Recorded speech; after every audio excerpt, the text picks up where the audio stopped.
జగన్మోహన్ రెడ్డి గారికి ప్రతిపక్ష హోదా రాదని ఎన్నికల ముందే చెప్పాను అధ్యక్ష.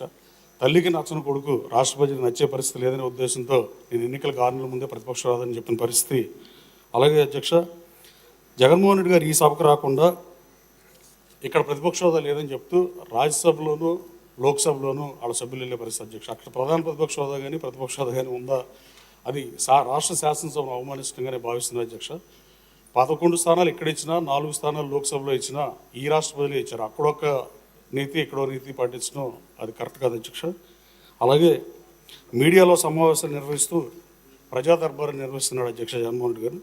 ఆ ప్రజా దర్బార్లో వచ్చే అప్లికేషన్స్ని, ఆ అర్జీలు కానీ గ్రీవియన్స్లు కానీ ప్రభుత్వానికి పంపిస్తాడా, గౌరవ ముఖ్యమంత్రి గారికి పంపిస్తారా, సంబంధిత మంత్రులు పంపిస్తారా, లేదా తన సొంత డబ్బుతో ఏమన్నా ఆ గ్రీవియన్స్ అన్ని అడ్రస్ చేస్తాడో మాజీ ముఖ్యమంత్రి గారు చెప్పాల్సిన అవసరం ఉంది అధ్యక్ష. అలాగే 5 సంవత్సరాల సభానాయకుడిగా ఇదే శాసనసభని 19 నుంచి 24 వరకు నడిపి ఈ శాసనసభ రానంటం ప్రజాస్వామ్యాన్ని అపహాస్యం చేయడం అధ్యక్ష. ప్రజల్ని ఆంధ్రప్రదేశ్ శాసనసభని అవమానించడం ఆక్షేపణీయం అధ్యక్ష.